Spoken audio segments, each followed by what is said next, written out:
Bonjour chers auditeurs et chers spectateurs de la radio Saint-Gabriel. Aujourd'hui, j'ai le plaisir et la joie de recevoir Monseigneur Antoine de Romanet de Beaune, qui est l'évêque aux armées, en visite en Guyane pendant une courte semaine, et qui a été accueilli par le père Damien Haas. Alors Monseigneur, bienvenue en Guyane. Merci, très heureux d'être avec vous. Merci de nous visiter. Vous restez combien de temps? Je reste 5 jours ici, très heureux avec le père Damien Haas, après quoi je partirai en Martinique et en Guadeloupe pour profiter de cette étape dans la région et retrouver les uns et les autres, retrouver les différentes communautés chrétiennes, différentes communautés militaires, et puis aussi les padrés, les aumôniers militaires qui sont ici, et que je remercie du fond du cœur de leur ministère. Et vous êtes arrivé tout récemment? Je suis arrivé hier. D'accord. Pas trop décalé dans le... Vous savez, j'ai vécu 8 ans aux États-Unis, donc j'ai dû traverser déjà 150 fois l'Atlantique. Je ne suis pas vacciné pour autant du décalage horaire, mais les vols de 8-9 heures ne sont pas une surprise. D'accord, très bien. Monseigneur, je vous propose de vous présenter, de nous parler un petit peu de vous, de votre parcours. Comment êtes-vous devenu évêque aux armées? Qu'est-ce qu'un évêque aux armées? Et puis, eh bien, évidemment, depuis vos études, votre appel. Écoutez, je suis le deuxième d'une famille de 5 enfants. Comme je ne suis pour rien dans ce que je vais vous dire, je vais quand même vous le dire tel que c'est, puisque c'est quand même ce qui structure un peu nos vies et nos enfances. Mes grands-parents, du côté paternel comme du côté maternel, étaient profondément catholiques pratiquants, et disaient le chapelet tous les jours ensemble, et ça nous a toujours marqués en tant qu'enfants. Du côté paternel, l'un de mes oncles est décédé, est mort pour la France comme séminariste en 1916. L'autre est mort pour la France en 1944 et je porte son nom. Et c'est quelque chose de marquant pour moi de porter le nom d'un mort pour la France, décédé sans postérité. Et un autre des frères était jésuite. Et j'étais toujours frappé dans mon enfance de voir mes grands-parents, tous les après-midi, aller dans l'église du village, dire ensemble tous les deux le chapelet, de manière aussi simple et forte que cela. Du côté de mes grands-parents maternels, on dit souvent que le Seigneur en appelle 1 sur 3. Ils ont eu 9 enfants, 2 religieuses, un prêtre et 6 enfants mariés, dont ma mère. Les 6 enfants mariés ont eu au total 36 petits-enfants, dont je suis, et sur les 36 petits-enfants, il y en a 12 dans les ordres. D'accord. Mais la caractéristique fondamentale, c'est que mes 11 cousins germains dans les ordres sont tous religieux. Alors que moi-même, je suis rentré au séminaire de Paris et j'ai été ordonné prêtre pour le diocèse de Paris, Paris pour lequel j'ai une grande affection et où mes racines ont puissamment poussé. Je suis très, comme dit l'adage, j'aime les villes parce que j'aime les gens. Et je suis particulièrement attaché à la ville de Paris, quand bien même mon histoire était en fait celle de beaucoup bouger. Alors, j'ai fait des études de droit, d'économie, de sciences politiques. Et j'ai passé 2 ans au Caire, à l'ambassade de France. Le Caire qui est beaucoup plus que la capitale de l'Égypte, la capitale du monde arabe. Et là, j'ai beaucoup appris de la vie professionnelle et aussi de ce monde arabe très attachant à bien des égards. Le Caire étant une ville de culture et d'histoire très impressionnante. Et puis je suis rentré à Paris pour terminer complètement mes études avec une thèse en économie, précisément sur l'Égypte. Et rentré au séminaire de Paris, j'ai été ensuite passé 3 ans à Bruxelles, qui est beaucoup plus que la capitale de Belgique, la capitale de l'Europe du lundi au vendredi. Bon, tout le monde a pris le train pour aller dans une vraie capitale structurée. Puis j'ai passé 4 ans à Rome, qui est beaucoup plus que la capitale de l'Italie, mais capitale de l'Église, et avec... à l'université grégorienne, autant de pays représentés qu'aux Nations Unies. Une magnifique occasion d'aller plonger aux racines de l'Église. Ensuite de quoi je suis rentré à Paris, où j'ai été notamment en charge de l'organisation des Journées mondiales de la jeunesse 2000. Nous avons emmené quand même 6500 Parisiens à Rome à l'été 2000. C'était une grande expérience de connaissance du diocèse et de connaissance de l'ensemble des mouvements de jeunes et des paroisses dynamiques structurant cette jeunesse. C'était assez unique et un très beau moment. Après quoi j'ai été envoyé à Washington de 2002 à 2010, où j'ai passé 8 années magnifiques dans une ville qui est beaucoup plus que la capitale des États-Unis, une sorte de capitale du monde, la plus grande concentration diplomatique au monde, 52 ambassades francophones, 500 Français à la Banque mondiale, 100 Français au FMI, 500 Français à l'ambassade, et donc des années très fortes et très belles. Et puis je suis rentré à Paris pour être curé de la paroisse Notre-Dame d'Auteuil, près de la Maison de la Radio. J'étais en même temps en charge du département politique et religion du Collège des Bernardins, avec beaucoup de réflexions sur l'Europe, sur la démocratie, sur l'islam, sur la laïcité. Et j'étais également en parallèle enseignant de morale sociale au séminaire Saint-Sulpice d'Issy-les-Moulineaux, un séminaire interdiocésain, de manière à collaborer avec son supérieur, qui était un camarade du séminaire français, pour qui j'avais beaucoup d'amitié, qui est devenu évêque et qui est déjà décédé maintenant d'un cancer foudroyant. Et je pense à lui ce matin en vous parlant de lui. Et en 2017, j'ai donc été nommé évêque aux armées françaises, alors même que quelques semaines plus tôt, j'avais été élu secrétaire général adjoint à la conférence des évêques de France. Donc j'étais parti pour être pendant 8 ans sur les moquettes de l'avenue de Breteuil. Et quand je dis moquette, le poil est particulièrement ras et le service particulièrement austère. J'avais dit oui parce que cet appel se comprenait, bien entendu. Et puis voilà que le pape me nomme évêque aux armées. Ce qui veut dire que je suis devenu militaire de ce fait, puisque la nomination se fait après accord du gouvernement français et que je suis devenu militaire à 54 ans.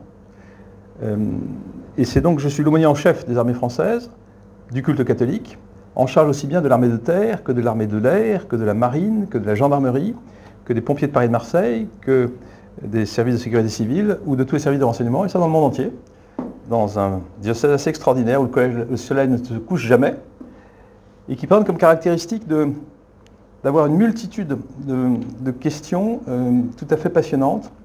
Il y a d'abord et avant tout la mission au sein des aumôniers militaires qui est le service cultuel, c'est-à-dire de permettre à tous les militaires qui sont engagés sous les drapeaux d'avoir un accès au sacrement, à un accompagnement spirituel, qu'ils se trouvent au milieu du désert, qu'ils se trouvent au milieu de l'océan ou au milieu de nulle part.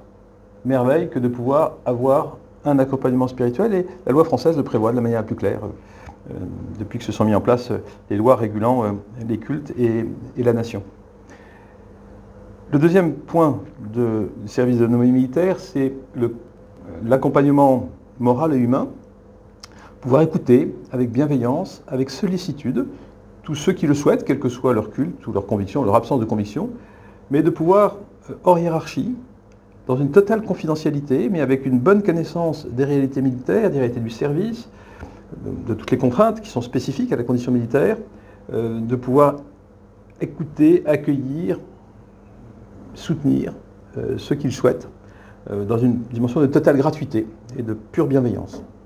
Et puis le conseil au commandement, conseiller le colonel-chef de corps, conseiller le commandant du bateau, lui faire remonter des indices sur l'équipage, de lui faire passer le message que telle ou telle chose a plus ou moins été heureusement comprise, ou mériterait un surcroît d'information. L'aumônier militaire a comme caractéristique assez unique d'avoir ce qu'on appelle le grade miroir, c'est-à-dire il a toujours le grade de celui à qui il parle. Quand il est avec un caporal-chef, il est caporal-chef, avec un capitaine, il est capitaine, avec un colonel, il est colonel. Ça n'en tire rien, le respect dû à l'autorité de chacun, et quand le colonel chef de corps donne un ordre, tout le monde obéit, bien entendu. Mais ça permet d'être de plein pied, et ça permet, de manière très simple, très confiante, et chacun restant à sa place, de pouvoir s'exprimer, de pouvoir remonter des signaux faibles, de pouvoir donner à comprendre un certain nombre de situations, et beaucoup de colonels chefs de corps ou de commandants de bateau ont témoigné combien le aumônier militaire sur place les avait considérablement aidés dans leur commandement, dans la perception des choses. Et ça signifie pour moi un déplacement par semaine en France, un déplacement pour moi à l'étranger chaque mois. Dans les faits, il y a beaucoup de conférences internationales dans le cadre de l'OTAN, dans le cadre de l'Europe, dans le cadre du Saint-Siège. Il y a aussi toutes les activités extérieures, tous les théâtres d'opérations extérieures, ce qu'on appelle les OPEX. Et puis tous les padrés aumôniers militaires qui sont notamment les territoires d'outre-mer, et c'est ce qui me vaut cette visite en Guyane, je suis extrêmement heureux, qui est l'occasion, alors ce que je vous ai décrit tout à l'heure, du soutien cultuel, du soutien moral et du conseil de commandement, c'est le propre de chaque aumônier. Ma mission principale est de soutenir les aumôniers, de les écouter, de les accompagner, d'envisager avec eux la suite des événements, dans des mutations qui sont quand même relativement rapides. Et souvent, par exemple, outre-mer, on ne dépasse pas trop 4 ans, c'est bien compréhensible. Et donc il faut sans cesse réfléchir à la manière dont la suite peut se faire de manière heureuse, dont la succession peut se faire de manière heureuse. Et c'est vrai qu'une des activités principales dans ma mission de service, c'est le plan annuel de mutation, qui se fait en conseil épiscopal, donc qui réunit 14 personnes, dans les faits des aumôniers militaires, dont 6 laïcs, 3 hommes et 3 femmes, des aumôniers de zone de défense et des aumôniers nationaux, puisqu'il y a un aumônier national par armée, air, terre, mer, gendarmerie. Et c'est ensemble que, dans une forme de consensus, nous essayons d'envisager ce qui peut être le meilleur pour les uns et pour les autres, pour le bien des aumôniers comme pour le bien de la mission qui nous est confiée. Et c'est vrai que tant que vous n'êtes pas allé sur place, tant que vous n'êtes pas allé en Guyane, en Martinique, en Guadeloupe, en Nouvelle-Calédonie, à Mayotte, à La Réunion, vous ne savez pas de quoi vous parlez. Voilà. Et donc, très heureux de pouvoir connaître ces différentes réalités, de prendre la mesure des exigences de chaque poste, hein, et puis des conditions de vie. Et donc, ce type de déplacement est particulièrement précieux et très encouragé d'ailleurs par le chef d'état-major des armées, dont je dépends directement. Alors, je réponds à vos questions sans même avoir entendu leur formulation. Je suis arrivé en 2017. Il se trouve que le Saint-Siège, 15 jours plus tard, a ratifié le traité d'interdiction des armements nucléaires, le Tian ou Ban Treaty. Et j'ai immédiatement compris que la question de la dissuasion nucléaire serait tout à fait centrale. Et dans les faits, mes 3 premières années ont été consacrées dans tout mon temps libre à essayer de comprendre le sujet. Je me suis beaucoup investi sur ce plan, j'ai beaucoup consulté, j'ai beaucoup lu. J'ai écrit une dizaine d'articles sur ce sujet, toujours en lien avec l'autorité militaire, puisque je ne peux rien publier ou rien m'exprimer sur ce sujet sans être en pleine transparence avec le plus haut niveau du commandement. Et ma question n'était absolument pas d'être pour ou contre quoi que ce soit. La question est de savoir de quoi parle-t-on et comment est-ce qu'on fait pour avancer positivement. Là, c'est assez intéressant parce que ça illustre un petit peu la fonction de l'aumônier militaire et d'une certaine manière, ça récapitule un peu mon parcours. Je n'ai pas choisi cette mission, je n'ai pas choisi cet itinéraire, je n'ai pas choisi ce sujet. 2017, beaucoup s'interrogent sur la pertinence de la dissuasion nucléaire et sur la position qui était prise par les évêques français en 1983, en lien avec les propos du pape Jean-Paul II en 1982, estimant que la dissuasion nucléaire était moralement acceptable dans le cadre d'une dynamique de désarmement. Est-ce que cette dynamique était toujours opérante? Est-ce que c'était toujours moralement acceptable dans ce stade de transition?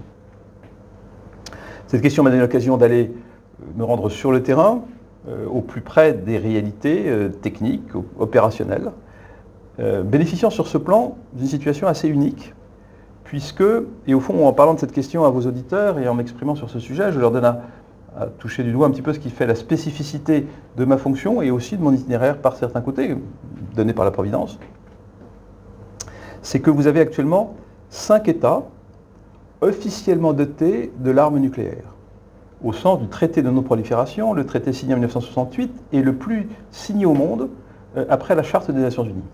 Ces 5 États sont la Chine, la Russie, les États-Unis, la Grande-Bretagne et la France, c'est-à-dire dans les faits, les 5 nations qui possédaient effectivement la technologie en 1968, date de signature du traité de non-prolifération. Le président Kennedy, au début des années 60, était très inquiet à l'idée que 30 ou 40 États puissent avoir la dimension nucléaire à la fin du XXe siècle.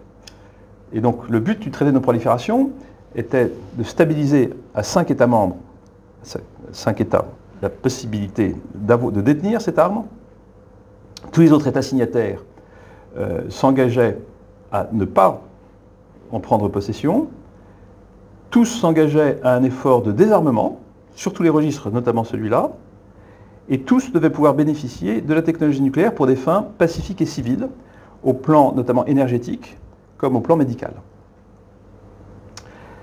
2015-2017, un certain nombre d'États signataires du traité de non-prolifération estiment que le volet de désarmement n'est pas véritablement atteint et qu'il fallait remettre en cause ce traité de non-prolifération.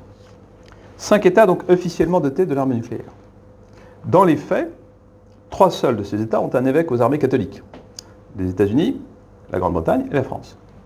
Mais mes petits camarades américains et anglais n'ont pas de statut militaire. Et là, nous touchons notre droit à quelque chose d'intéressant, c'est que quand bien même je porte avec vous aujourd'hui une tenue d'ecclésiastique, je suis militaire, j'ai un statut militaire, je suis sous l'autorité directe du chef d'état-major des armées pour tous les aspects militaires, je porte le treillis, je porte tous les uniformes des armées que je vais rencontrer.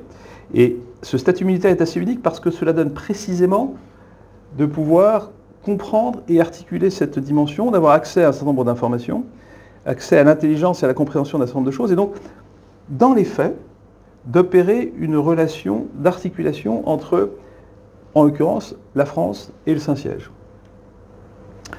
J'ai eu l'occasion de pas mal écrire sur ce sujet, de dialoguer avec la diplomatie pontificale, notamment avec Monseigneur Gallagher, ministre des Affaires étrangères du pape, et de souligner notamment à l'automne 2019 l'importance que le traité d'interdiction des armements nucléaires ne soit pas là pour mettre en cause le traité de non-prolifération, mais pour le soutenir. C'est un peu technique, je ne vais pas plus loin, si ce n'est que, dans les faits, j'ai pu prendre du temps pour expliquer la dissuasion nucléaire française au Saint-Siège et pour expliquer les positions du Saint-Siège à la France.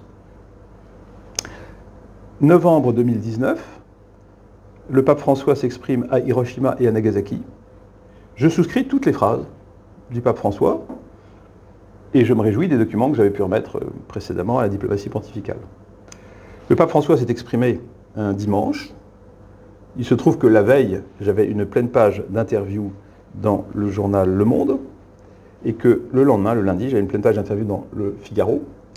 Étant le seul militaire à s'exprimer sur ce sujet, et chacun de ces interviews ayant été relus par des personnes compétentes. On ne m'a jamais obligé à dire une seule phrase auquel je ne croyais pas. Il a pu arriver qu'on change un mot pour un autre d'une manière tout à fait adéquate, et je suis reconnaissant à ceux qui m'ont aidé pour la précision du langage. Février 2020, le président de la République française, Emmanuel Macron, prononce son discours du quinquennat sur le sujet, et chaque président de la République, qui est celui qui détient l'arme nucléaire, a fait un discours de manière traditionnelle depuis le début de la Ve République pour bien manifester sa vision et sa détermination, puisqu'elle repose tout entière sur la mise en œuvre qui est entre ses mains et qui relève de sa responsabilité la plus éminente. Et pour la première fois dans l'histoire des présidents de la République et de ses discours, les 3 dernières pages de ce discours de 20 pages, qui est tout à fait remarquable, traitent d'un aspect éthique, reprenant les propos du pape François à Hiroshima et à Nagasaki, et manifestant le fait combien la paix qui nous vient du nucléaire n'est pas la paix des braves, la paix des cœurs, mais une paix incertaine, une paix fragile, mais, entre guillemets, pardonnez-moi cette expression un peu triviale, nous n'avons rien eu en magasin. Voilà, c'est ce que nous pouvons faire de moins pire dans le domaine du maintien de la paix. Je signe toutes les phrases du président de la République française, et j'étais en contact avec l'état-major particulier du président de la République, à qui j'ai fourni les mêmes éléments de réflexion d'ailleurs qu'au Saint-Siège. Oh, ce sont des petits éléments, mais chacun donne sa petite brique, et avec ça, un mur se construit. Mais les orientations fondamentales sont quand même extraordinairement importantes, avec en tête une expression de Jean-Yves Le Drian, qui était à l'époque ministre de la Défense, et que je trouve particulièrement inspirante. Si vous mettez le nucléaire hors la loi, seuls les hors-la-loi utiliseront le nucléaire. Effectivement. Alors ce qui est intéressant, c'est que je vous ai dit qu'il y avait 5 États officiellement dotés de l'arme nucléaire. En fait, il y a 4 États de plus qui ont franchi le Rubicon et qui se sont en infraction du traité de non-prolifération dotés de l'arme nucléaire, qui sont Israël, l'Inde, le Pakistan et la Corée du Nord. Et pour dire quelque chose d'un peu absurde, mais aussi très inspirant et qui peut inspirer nos auditeurs, il se trouve que nous avons une bombe par tradition religieuse. La bombe protestante évangélique à Washington, la bombe anglicane à Londres, la bombe catholique à Paris, la bombe orthodoxe à Moscou, la bombe juive à Tel Aviv, la bombe hindoue à New Delhi, la bombe sunnite à Islamabad, la bombe confucéenne en Corée et en Chine, en attendant la bombe chiite en Iran. C'est évidemment absurde, c'est aussi inspirant parce que ça veut dire que là où les diplomaties ont parfois du mal à se parler, la dimension religieuse peut aussi être un des leviers, en restant à sa place, pour dialoguer ensemble. Quel monde voulons-nous construire? Comment est-ce que nous voulons articuler nos différentes nations? Que voulons-nous pour nos enfants, pour nos petits-enfants? Que voulons-nous pour la planète? Comment pouvons-nous harmoniser les choses? Étant entendu que l'arme nucléaire a fait entrer l'humanité dans une étape nouvelle de son existence, qui est la prise de conscience du fait que toutes les grandes questions qui se posent aujourd'hui dans notre monde sont des questions planétaires, qu'il s'agisse de l'eau, de l'air, des ressources naturelles, du bilan carbone, et de toutes les questions du bilan énergétique. Tout cela est totalement interdépendant. Le nuage de Tchernobyl n'a pas demandé de passeport ou de visa pour franchir les frontières, et nous sentons bien que nous sommes tous sur le même bateau, nous sommes tous sur la même planète, et nous sommes tous dépendants les uns des autres. Et donc la vraie question qui se pose, c'est comment travailler ensemble au bien commun, comment comprendre que le bien commun n'est pas l'addition des biens intermédiaires, des biens personnels et des intérêts personnels, mais à quoi est-ce que j'accepte de renoncer de mon confort personnel pour le bien plus large de l'ensemble de la communauté. Comment pouvons-nous partager les richesses? Comment pouvons-nous partager les responsabilités? Comment pouvons-nous avoir souci les uns des autres dans une authentique fraternité? Et ici, les propos du pape François sont particulièrement inspirants, notamment dans Laudate aussi sur notre planète, c'est sur le fait que tout est lié. Et également sur l'importance de la fraternité, Fratelli Tutti.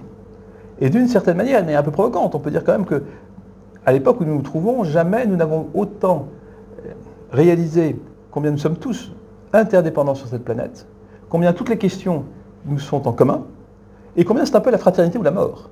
Et si nous n'arrivons pas à articuler ensemble les technologies, les ressources, les intérêts, les enjeux, de manière pacifique, fraternelle, bienveillante, nous risquons de créer des situations de tension et d'affrontement qui pourraient être absolument redoutables. Comment pouvons-nous travailler ensemble à ce bien commun? D'une certaine manière, la dimension religieuse aide à prendre un peu de recul, à dépasser les intérêts strictement nationaux, les intérêts strictement personnels, les intérêts strictement situés dans l'instant où je suis, pour voir une vision de long terme, une vision de l'humanité, une vision de la planète, une vision d'un bien commun qui nous transcende, qui donne un sens à l'articulation de nos différents pays, de nos différents intérêts. Évidemment, chacun cherche à défendre ses intérêts, mais quels sont les intérêts communs? Eh bien, d'une certaine manière, nous apportons notre pierre à cela. Et dans la mission qui est la mienne, en restant à ma place, j'essaie de contribuer à la réflexion de tout cela. Et pour cela, la dimension de la réflexion sur la dissuasion nucléaire est extrêmement importante. Peut-être d'un mot sur ce sujet, enfin, c'est de réaliser la dimension holistique globale. C'est-à-dire que nous sommes aujourd'hui dans une situation qui flotte d'une manière impressionnante, et l'actualité nous l'illustre tous les matins. Pendant très longtemps, nous étions dans une situation où paix, guerre, paix était extraordinairement claire. On allait déclarer la guerre avec son ambassadeur et on signait la paix à Trianon ou à Versailles. Et donc 1914, 1918, 1939, 1945, ça commence à un moment précis, ça arrête à un moment précis. Ce qu'on constate aujourd'hui, c'est qu'en réalité, on a une dilution de tout cela. Qu'est-ce que la guerre? Qu'est-ce que la paix? Quand est-ce que ça commence? Quand est-ce que ça finit? Qui sont les combattants? Quels sont les enjeux? Qu'est-ce que ça veut dire gagner? Qu'est-ce que ça veut dire perdre? Comment est-ce que tout ceci s'articule? Nous voyons bien une sorte de brouillard de la guerre, ou cette troisième guerre mondiale par morceaux dont nous parle le pape François. Les propos du chef d'état-major des armées, général Burkhardt, sont assez inspirants sur ce sujet. Compétition, confrontation, affrontement. C'est-à-dire réaliser qu'avec l'ensemble de ceux qui nous entourent, qu'il s'agisse de partenaires, d'alliés, de vis-à-vis, ou d'adversaires, ou d'États en situation de tension, nous sommes en relation de compétition. Il s'agit du plan économique, du plan financier, du plan industriel, du plan technologique, du plan juridique, du plan normatif, du plan culturel. Nous sommes en compétition.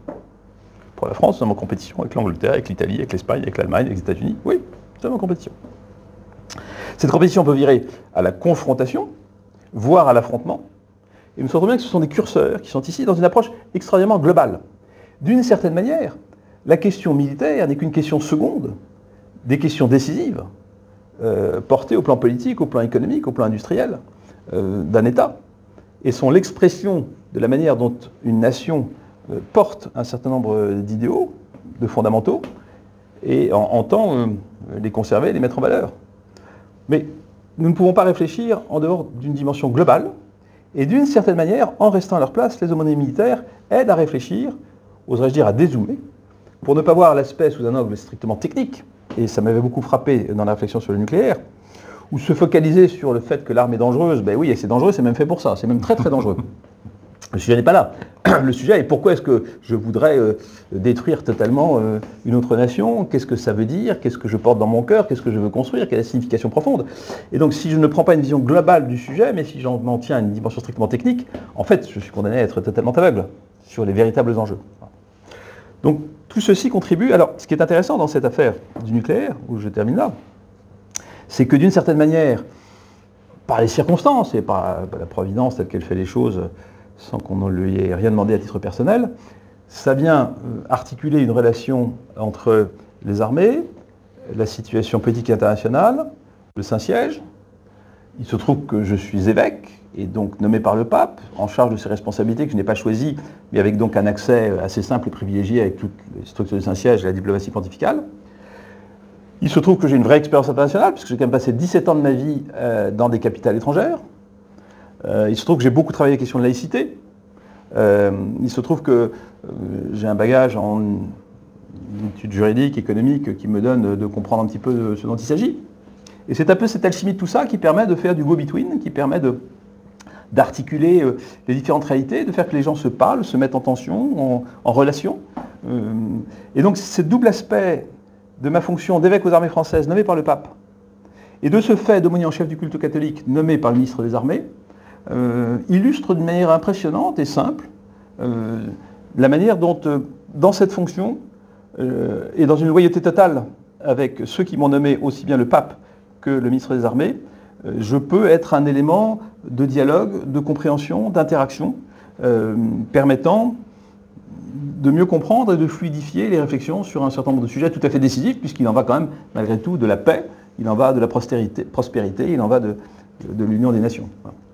Donc, d'une certaine manière, dans ce que je vis aujourd'hui, tout m'y préparait, et d'une certaine manière, rien ne pouvait s'anticiper, puisque, comme dans toutes les nominations et comme dans toute vie, on est juste la personne qui passe à un moment où il y avait de la lumière et que la porte était ouverte. Ça aurait pu être quelqu'un d'autre, en d'autres circonstances. Et quand bien même, pour dire les choses un peu simplement, la première idée de mes supérieurs était de me demander d'être dans la diplomatie pontificale, et que d'une certaine manière, l'histoire m'a rattrapé et que je le suis plus que jamais. Vous avez un parcours particulièrement riche et atypique. Il est unique, comme chacun d'entre nous. Oui, il est unique, absolument. Absolument. Et donc, rien de vous préparer justement à ce parcours d'évêque aux armées. Et quel a été cet appel? Alors, rien de m'y préparer. Dans les faits, si vous voulez, quand vous relisez l'histoire, l'ensemble de ce qui s'est passé me donnait une ouverture internationale. Et donc, tout se retrouve. Et chaque investissement qu'on a pu faire dans chaque activité contribue à forger un parcours, une personnalité et une expérience. Ce qui est assez unique, c'est de devenir militaire à 54 ans. Il se trouve quand même que j'avais un grand-père ingénieur général, que j'ai pas mal de cousins proches qui sont dans l'armée, et que ce n'était pas une dimension inconnue, et que les choses se sont faites de manière assez naturelle et assez spontanée. Et puis c'est la Providence qui fait les choses, et puis on essaye de le remplir. Chacun le remplit aussi avec ce qu'il est, vous savez, aussi avec ses limites, avec tout ce qu'il porte et tout ce qu'il est. Personne n'est absolu dans aucune mission, mais cette fonction est tout à fait passionnante. Alors, le premier point sur lequel j'ai beaucoup travaillé, c'est donc la question du nucléaire militaire. Ensuite, on a beaucoup travaillé sur un document de politique générale des aumôneries qui nous a demandé beaucoup d'énergie, et j'ai eu la chance d'avoir un vicaire général formidable pour m'épauler sur ce sujet. On est parvenu à obtenir un texte qui soit, je crois, très positif pour tout le monde. Et le point sur lequel nous travaillons de manière forte depuis quelque temps concerne un sujet qui s'appelle la blessure morale. Là aussi, c'est très intéressant parce que on voit bien ce que c'est que la blessure physique. On voit bien ce que c'est que le PTSD, la blessure psychique, notamment après la guerre du Vietnam ou après la guerre en Afghanistan. La blessure psychique, c'est quelque chose de l'extérieur qui est venu vous percuter et qui vous vrille. La blessure morale est quelque chose qui a été beaucoup travaillé dans le monde anglo-saxon, aux États-Unis, au Royaume-Uni, encore très peu en France. Et le monde militaire vient de publier un document important sur ce sujet pour identifier précisément ce dont on parle. La blessure morale, c'est quand votre conscience a été vrillée. Quand, dans les faits, vous avez assisté ou vous avez été l'acteur de réalités qui broient votre conscience. D'abord, bien identifier ce dont il s'agit et réaliser que les aumôniers militaires ne sont pas les psychologues ne sont pas les aumôniers militaires. Les aumôniers militaires n'ont pas à s'occuper de PTSD en direct, mais les psychologues n'ont pas les armes ou les outils pour comprendre la dimension de la conscience et l'atteinte spirituelle qui peut être faite dans certaines circonstances. Ce qui est très intéressant, c'est qu'après avoir bien identifié la blessure morale, nous nous rendons compte qu'il ne s'agit pas simplement d'une question individuelle, mais également d'une question sociétale. Et qu'à l'heure des guerres hybrides, c'est-à-dire de l'usage de tous les moyens de réseaux sociaux, à la manière dont on veut essayer d'influencer l'opinion publique, la manière dont on utilise les informations, éventuellement les fausses informations, dont on fait de la propagande au sens premier du terme, cela peut venir vriller aussi la conscience d'une nation. Et donc, nous sommes en train de réaliser à quel point la dimension de blessure morale est aujourd'hui, dans la tectonique des plaques des différents intérêts des nations qui se font face, une dimension essentielle à prendre en compte, dans la dimension de force morale, qui est aujourd'hui plus que jamais d'actualité. Le président de la République, lors de ses vœux aux armées mi-janvier à Cesson-Sévigné, a souligné sa volonté d'un nouveau plan de réflexion stratégique, avec comme dimension le réarmement moral. Et ce qui est intéressant, c'est que la dimension de force morale, qui n'est pas si simple que cela à définir, prend toute sa force et son ampleur dans la contraposition avec la blessure morale. Et que le relief se fait alors de manière beaucoup plus intense. Et donc, dans cette réalité de la force morale, de la blessure morale, tout ceci nous aide à travailler à la prise de conscience de ce que nous sommes, de ce que nous voulons, de ce qui mérite de se mobiliser. Parce qu'au fond, la grande question des armées, c'est la question du lien à la mort. Qu'est-ce qui justifie que je prenne la vie de l'autre? Qu'est-ce qui justifie que j'engage ma propre vie? Une des choses qui m'a beaucoup marqué a été une conversation peu après ma nomination avec le général Georges Lain, qui avait été peu avant chef d'état-major des armées, me disant, vous savez, la différence entre un policier et un militaire, c'est que quand un policier meurt en service, c'est soit un accident, soit un crime. Quand un militaire meurt en service, ce n'est ni un accident ni un crime, c'est un acte de guerre. Et à chaque fois que je répète cette phrase du général Georges Lain, ça m'impressionne beaucoup. Qu'est-ce qui justifie de prendre la vie de l'autre? Qu'est-ce qui justifie de donner ma vie? Et la grande question des armées, c'est quand même cette question du rapport à la mort. Le militaire est celui qui reçoit de la puissance publique, mais exorbitante, la capacité de donner la mort. Neutraliser, c'est bien ce que ça veut dire. Et c'est là où les questions spirituelles se posent, les questions les plus fondamentales. Et d'une certaine manière, ce qui justifie les aumôniers militaires, à bien des égards, c'est bien cette dimension très spécifique de la singularité militaire et de son rapport à la mort. Vous ne pouvez pas envoyer au front des hommes en les asphyxiant spirituellement. Si votre vie se termine simplement dans une boîte en sapin, est-ce que ça justifie véritablement de monter au front?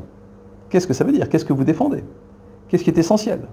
Quelles sont les dimensions de liberté et de dignité qui structurent ce que vous êtes et vous invitent à vous mobiliser? Voilà. Nous sentons combien ces questions, souvent sous-jacentes, sont tout à fait décisives, et l'aumônerie militaire, là encore tout en restant à sa place, apporte sa pierre et sa contribution, en soulignant bien qu'il existe 4 aumôneries militaires, catholiques, protestantes, israélites et musulmanes, 4 aumôniers en chef, bien structurées, chacune dans son ordre, et que notre mission, une des missions essentielles, est de travailler à la cohésion et à la fraternité entre tous les hommes qui sont sous les drapeaux. La cohésion est au cœur même de l'efficacité opérationnelle, la fraternité d'armes est absolument décisive, et notre mission à tous est d'entrer dans une véritable vie fraternelle, respect mutuel, faire en sorte que la mission reçue soit le lieu parfait de la cohésion et que ce soit ensemble que, défendant un même idéal de la nation, les choses puissent se passer de la manière la plus heureuse. Voilà. Et donc nous avons quelque chose d'assez exemplaire dans les armées, dans une laïcité magnifiquement vécue et comprise, où il s'agit de travailler à la cohésion de la manière la plus définitive en respectant les convictions spirituelles les plus fondamentales des uns et des autres, ou les absences de convictions.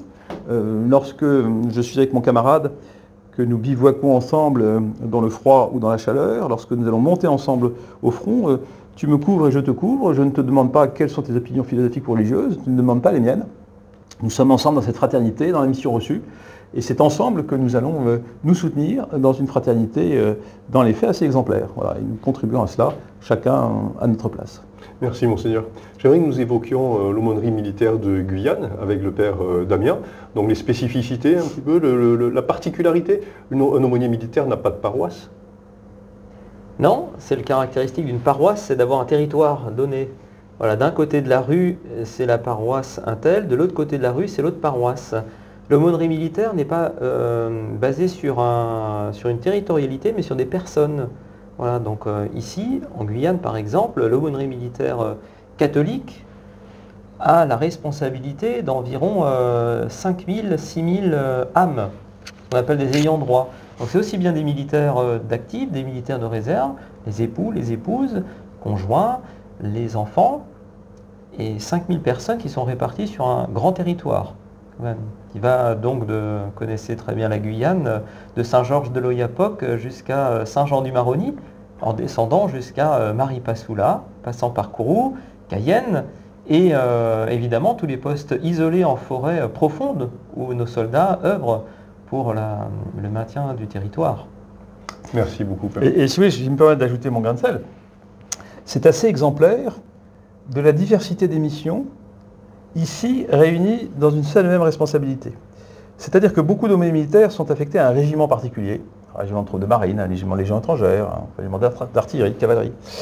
Ici, l'aumônier militaire en Guyane est en charge de la gendarmerie, de l'armée de l'air, de la marine, des troupes de marine, du RSMA, de la Légion étrangère, dans une variété absolument extraordinaire, unis dans le même service des armes et de la nation, qui donne une vision panoramique assez unique.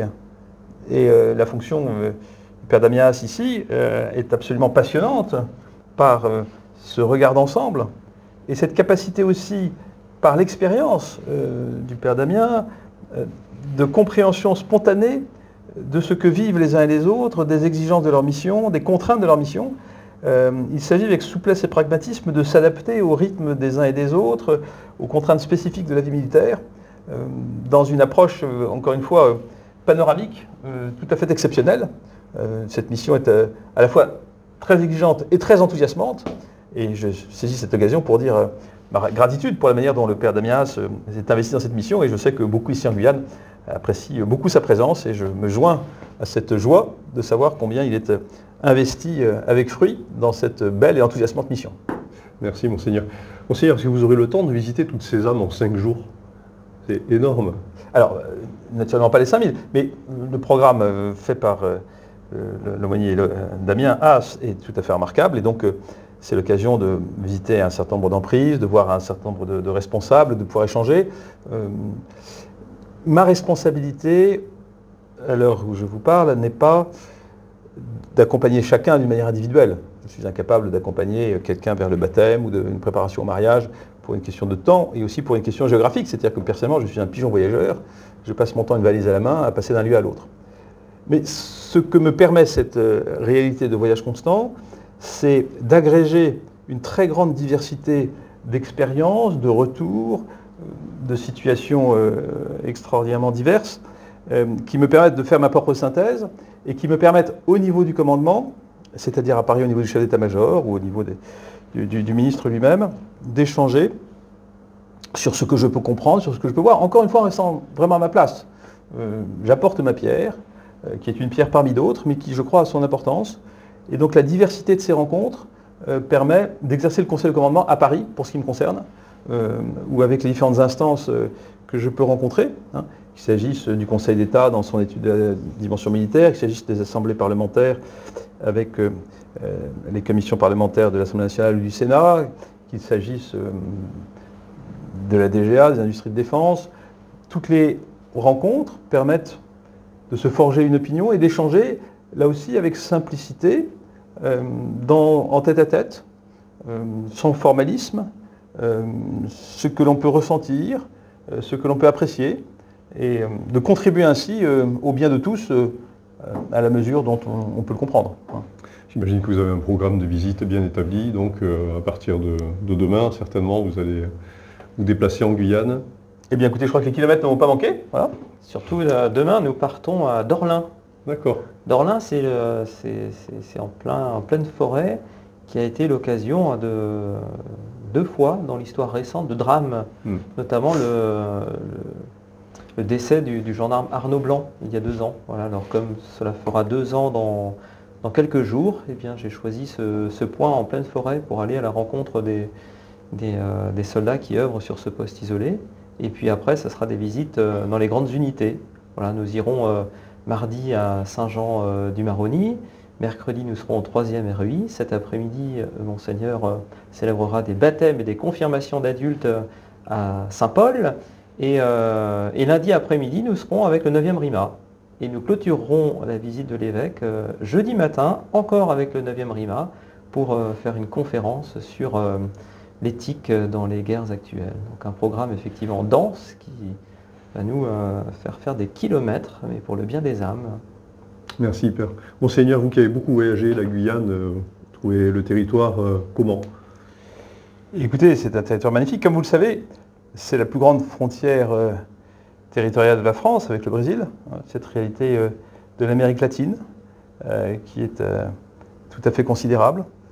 Et cette chance aussi pour la France d'être ouvert sur l'Amérique latine par la Guyane. On sent bien que ce territoire est l'objet d'enjeux tout à fait considérables, au plan humain, au plan économique, au plan spirituel, au plan technologique. C'est une portion de terre à la fois d'une végétation luxuriante, exigeante également, à bien des égards, assez fascinante. Je crois qu'il y a une affection toute particulière de la France pour de l'Hexagone, hein, pour cette réalité qui nous ouvre et qui nous dégage une perspective, qui nous rend aussi fraternels avec toute cette Amérique latine qui est un réservoir de culture et de population tout à fait décisif. Ça nous aide à comprendre que, encore une fois, nous ne sommes pas seuls sur cette terre, nous ne sommes pas un petit hexagone replié sur ses intérêts sectoriels et individuels, mais nous sommes invités à nous ouvrir à une fraternité beaucoup plus grande. Et cette ouverture vers l'Amérique latine est quelque chose de très, très structurante et de très heureuse. Je crois que pour tous ceux qui sont ici, la Guyane est une source d'enrichissement absolument extraordinaire. Hein. La variété des gens qui s'y trouvent, la variété de leurs origines, la manière dont chacun, avec courage, essaye d'améliorer non seulement sa vie, mais aussi la vie de la communauté. Tout ceci conjugué avec la réalité de Kourou, hein, à la fine pointe de la réalité spatiale, porte la Guyane vers des objectifs et des ambitions tout à fait considérables. Et donc il y a un potentiel ici qui est tout à fait considérable, magnifique. Et il faut tout faire pour aider les uns et les autres à développer leurs capacités et à vivre ensemble, mais à la plus heureuse, la plus harmonieuse, la plus fraternelle possible. Et c'est en cela aussi que le Christ vient nous aider, hein, qui nous invite à cette fraternité, qui nous invite aussi à cette conversion permanente de nos cœurs. Nous portons tous en nous l'aspiration au meilleur. Nous voulons tous déployer le bien, le vrai et le beau qui se trouve dans nos cœurs. Et puis nous sentons très particulièrement dans cette période de carême cette invitation à la conversion, cette invitation à quitter notre orgueil, notre volonté de puissance, notre jalousie, notre égoïsme qui est tapis à l'intime de chacun de nos cœurs. Nous sentons bien que nous avons là des combats spirituels à mener. Nous sentons combien les résistances sont fortes, combien nous sommes vite esclaves de notre tempérament, esclaves de nos habitudes, esclaves de tel ou tel comportement qui finissent par structurer nos existences. Et merveille que cette réalité sacramentaire que le carême vient déployer, notamment dans le sacrement de la réconciliation, pour nous inviter à nous libérer de tout cela, pour nous aider à vivre pleinement ce que nous avons dans le cœur, pour grandir dans l'amour de Dieu et l'amour du prochain, pour identifier les lieux de combat spirituel, pour identifier les points de blocage, pour accueillir la grâce du Seigneur et faire confiance dans cette puissance du Seigneur de venir nous libérer de nos esclavages, de tout ce qui nous entrave, tout ce qui nous empêche de porter du fruit véritablement. Donc nous avons ce chemin magnifique du carême, ces 40 jours de désert qui nous invitent à être attentifs au Seigneur par la prière, être attentifs à nos frères par le partage, être attentifs au Seigneur et à nos cœurs par la dimension de prière et de pénitence, relation à Dieu, relation aux autres, relation à soi-même. Et nous sentons combien ce triptyque est essentiel. Si vous isolez l'un des éléments, eh bien, vous risquez d'être totalement déséquilibré. Il ne s'agit pas de jeûner pour jeûner et perdre du poids. Il ne s'agit pas de prier comme un exploit personnel de ma capacité à mobiliser mon temps. Il ne s'agit pas de se donner des illusions. Il s'agit d'accueillir ce Dieu éternel et transcendant qui s'est incarné, qui s'est fait homme en Jésus-Christ et qui se donne à voir dans chacun de nos frères. Comment est-ce que, dans le quotidien de ma vie, je peux, dans l'attention à mon frère, rencontrer le visage du Christ. Et ultimement, comment est-ce que je peux comprendre cela, non pas d'abord comme une mobilisation de mon énergie qui, par ma capacité personnelle, ma volonté, mes petits muscles et mes petits neurones, me donne de faire. Il s'agit d'abord d'accueillir, d'écouter, de recevoir la grâce du Seigneur.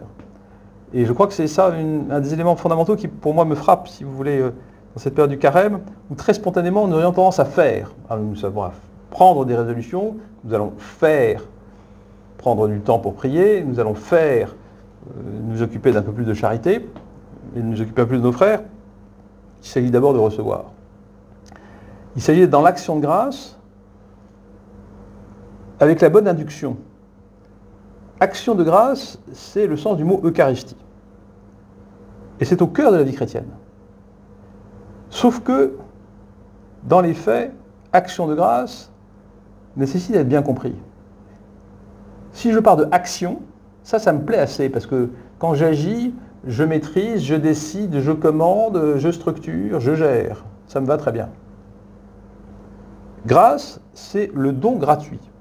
Et là, il me faut réaliser que dans ma vie, en réalité, tout est structuré par un don gratuit que je retiens de Dieu. Je reçois de Dieu et la vie, et ce monde, et chacun de ceux qui m'entourent.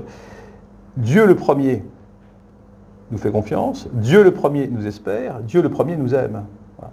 Ma foi n'est pas la volonté de ma petite personne, c'est l'accueil de la confiance que Dieu me porte, que je réverbère d'une certaine manière vers celui qui en est l'origine. Mon espérance ne vient pas de moi. J'accueille l'espérance que Dieu porte en moi. Les plus beaux regards sont ceux qui vous espèrent.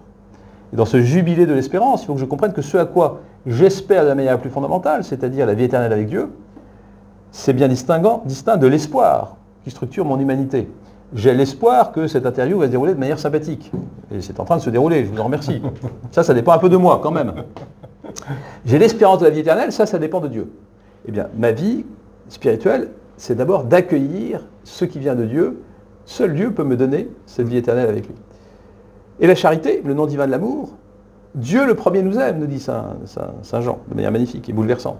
Et donc il s'agit d'accueillir l'amour que Dieu me porte pour moi-même le vivre avec mes frères. Et donc la grâce précède l'action. Mais la grâce suppose l'action. Montre-moi ta foi qui n'agit pas, dit Saint Jacques. Elle est vide et vaine. Donc action de grâce nécessite une petite gymnastique d'induction pour commencer par la grâce. Tout est d'abord à recevoir par pure grâce de Dieu et émerveillé de la gratuité du don de Dieu. Alors mon cœur en est transformé pour vivre cette gratuité. Au cœur du carême, nous avons le sacrement de réconciliation qui d'une certaine manière s'exprime dans cette prière du Notre Père que nous disons jour après jour. Pardonne-nous nos offenses comme nous pardonnons aussi à ceux qui nous ont offensés. Ça veut dire que je ne peux recevoir en plénitude le pardon de Dieu qu'en tant que je deviens moi-même un être de pardon et de miséricorde. Le pardon de Dieu, ce n'est pas une coup de baguette magique ou une formule chimique, abracadabri, abracadabra, qui me donnerait d'être purifié de mon péché. Non, c'est l'accueil de la grâce de Dieu qui transforme mon cœur, transforme mon regard sur les autres, et c'est à la mesure dont je donne que je peux recevoir, et que je reçois que je peux donner. Étant entendu que je commence par recevoir. Donc, comment faire avec le français pour transformer action de grâce en grâce d'action? Mais nous voyons en tout cas que l'un et l'autre sont indissociablement liés, que la grâce est première, et qu'il s'agit d'abord d'accueillir, d'écouter, de recevoir la merveille du don de Dieu, de se rendre vulnérable, de se laisser être aimé. Tu sais, cette fameuse phrase de saint Augustin, « Je n'aimais pas, jamais aimé ». Jamais aimé, c'est-à-dire tant que je contrôle, tant que je dirige, tant que c'est moi le chef, tout va très bien. Par contre, accueillir l'amour qui vient de l'autre. Accepter de me rendre vulnérable à l'amour qui vient de l'autre. Ça, c'est beaucoup plus compliqué. Eh bien, c'est ça le défi de notre vie spirituelle, c'est d'accueillir l'amour extraordinaire que Dieu porte pour chacun d'entre nous, et bouleversé par cet amour, laisser mon cœur être transformé, sculpter mon cœur sur le cœur du Christ, un cœur doux et humble, un cœur miséricordieux, un cœur de paix, un cœur de générosité, un cœur d'attention, et vivre cela avec ceux qui me sont donnés pour frères. Eh bien, c'est cela, ce défi que la vie spirituelle nous offre tout particulièrement durant ce temps du carême, et je suis très heureux de venir ici en Guyane, alors même que nous célébrons en ce dimanche la transfiguration du Seigneur, qui vient rythmer cette marche vers Pâques, et qui, au milieu des efforts de pénitence et de dompter nos esprits, nos corps et nos cœurs, vient nous donner cette respiration de la vision du corps glorieux du Christ ressuscité, anticipation de celui que nous célébrons de dimanche en dimanche sur nos autels, et anticipation de la vie éternelle qui nous attend tous. Et donc ce qui sous-tend d'une certaine manière tous les propos précédents que nous avons pu avoir sur la géostratégie, sur l'évolution du monde, sur la tectonique des plaques, sur les différentes civilisations que nous avons évoquées à haute altitude, ça vient s'éclairer de manière décisive par le Christ, lui qui est l'origine et le terme de toute chose, la parole de Dieu fait homme, qui vient rencontrer le cœur de chacun d'entre nous et qui vient nous inviter à nous ouvrir à plus grand que nous-mêmes et à déployer par notre humanité le divin qu'elle recèle et l'éternité qui est déjà présente dans la promesse qui nous est faite en Jésus-Christ. Eh bien, c'est tout cela qui nous anime et c'est tout cela que nous essayons à notre place d'accueillir et d'être les témoins pour le monde où nous sommes envoyés. Merci beaucoup, Monseigneur. En guise de conclusion, est-ce que vous pourriez nous dire quelques mots sur votre appel? Vous avez été ordonné prêtre à 33 ans. Comment est-ce que c'est arrivé? Et puis sur votre devise également. Alors, beaucoup de prêtres pourraient vous en donner témoignage. l'appel à la dimension sacerdotale, ça remonte à la première communion. Hein. Donc, à l'âge de 5 ou 6 ans, je me souviens très très bien de cette première communion magnifiquement préparée par un père jésuite à qui je rends hommage dans mon cœur. Et je me souviens d'une conversation en classe de 8e, donc c'est CM2 d'aujourd'hui, où on était en train de faire des maquettes au fond de la classe, et un de mes camarades me dit « Moi plus tard je voudrais être prêtre ». Et j'ai répondu « Moi aussi, mais il ne faut pas le dire hein, ». C'est le secret du roi. Il faut éviter que personne ne vienne mettre ses mains dans cette affaire. C'est la conscience, c'est le regard avec le Seigneur. Je sais qu'il est devenu prêtre, ce camarade, je ne l'ai pas revu depuis, mais je sais qu'il est devenu prêtre. Alors c'est pour faire bref, soit vers 5 ans, soit vers 15 ans, souvent à l'origine du scoutisme, ou lors d'un pèlerinage, une activité particulière, soit vers 25 ans, où les études étant faites et un début de vie professionnelle, on se dit au fond quels sont les fondamentaux de ma vie, vers quoi est-ce que je suis appelé. Voilà. Alors personnellement, j'ai toujours porté cet appel très simplement, avec l'idée qu'il fallait quand même remplir le jeu de loi de l'existence.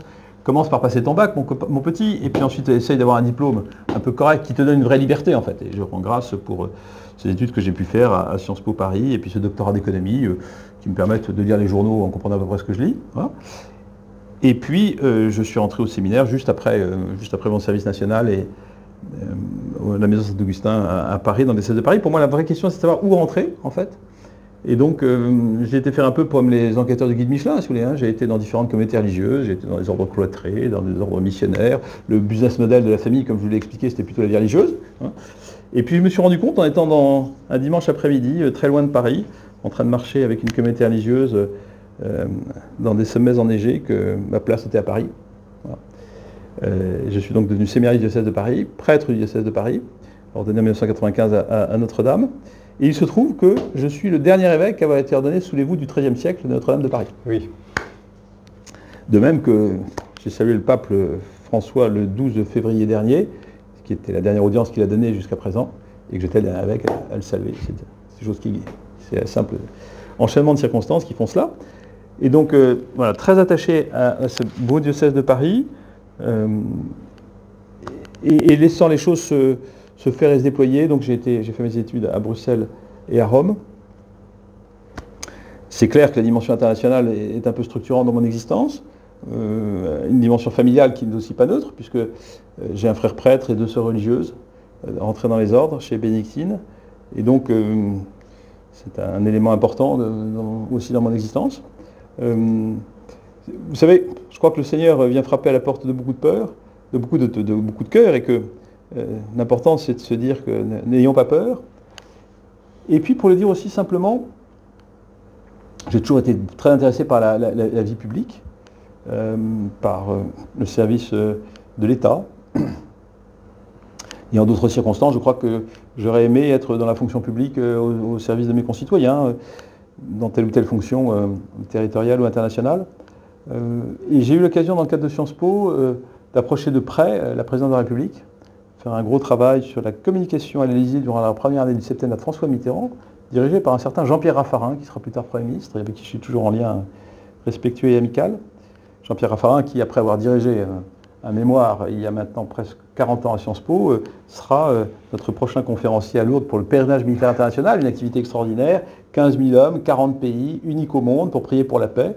Deuxième événement militaire des armées françaises.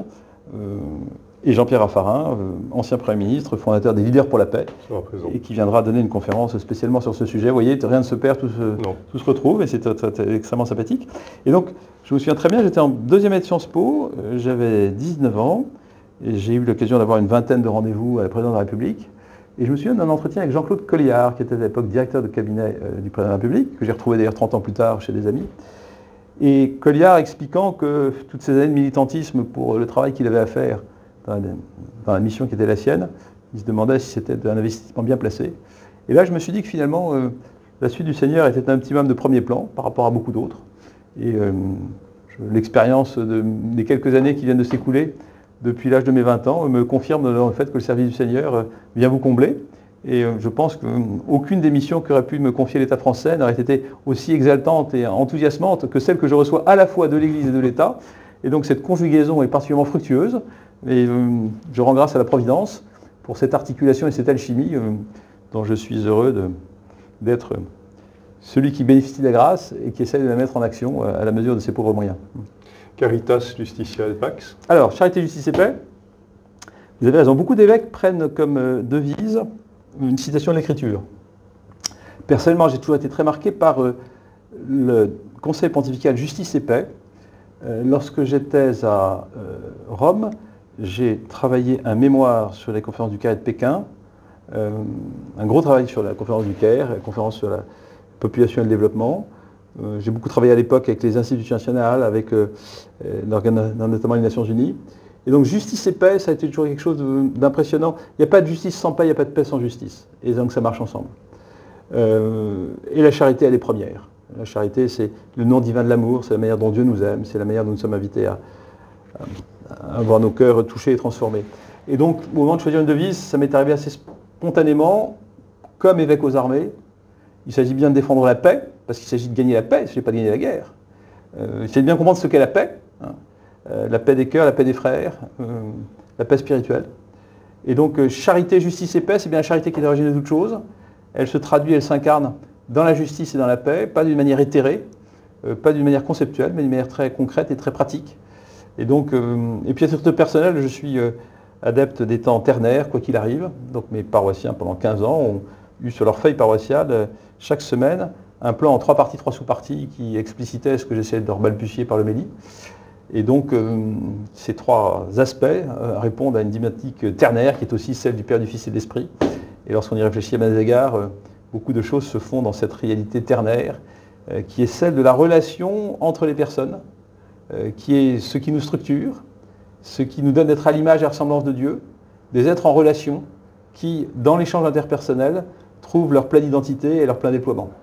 Et donc cette dimension relationnelle est tout à fait centrale. Nous ne sommes pas des monades isolées, nous ne sommes pas des individus, nous sommes des personnes, créées à l'image et à la ressemblance de Dieu. Dieu est personne, Dieu est relation d'amour. Et cette relation d'amour est tellement intense que le commun esprit du Père et du Fils, l'Esprit Saint, nous sommes invités à le partager, nous sommes invités à en vivre. Et bien c'est dans cette dynamique que modestement cette devise s'inscrit, avec une devise secondaire malgré tout que nous avons maintenant pour le diocèse d'Armée, et qui est assez heureuse me semble-t-il, qui est servir la force d'âme. Ces 3 mots assemblés sont extraordinairement riches, et c'est l'alchimie des 3 mots qui en fait une réalité tout à fait magnifique et enthousiasmante. Il s'agit bien de servir, on n'est pas en surplomb, on n'est pas en domination, on n'est pas en direction, on n'est pas en commandement, on est au service. Il s'agit bien d'une force, la force de l'esprit, la force spirituelle. Il s'agit bien d'un combat, il s'agit bien de s'engager, il s'agit bien d'une détermination, il s'agit bien d'une puissance, il s'agit bien d'œuvrer en acte, et il s'agit de s'appliquer à l'âme. Et cette âme, elle est universelle.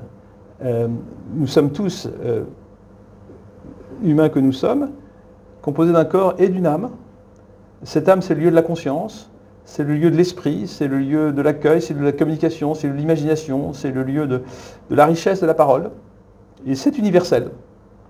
Eh bien, servir la force d'âme, c'est servir tous ses frères, c'est leur permettre d'identifier le meilleur de ce qu'ils portent, c'est leur permettre d'entrer dans cette alchimie relationnelle, d'entrer dans cet examen de conscience qui donne à chacun de s'interroger sur ce pourquoi il est fait, ce dont il vient, où est-ce qu'il va, qu'est-ce qui le stimule, qu'est-ce qui mérite d'engager sa vie, qu'est-ce qui va combler sa vie, qu'est-ce qui va combler son cœur.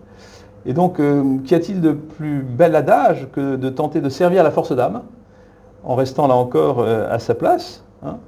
Il s'agit de prendre la domination sur personne, il s'agit d'être au service.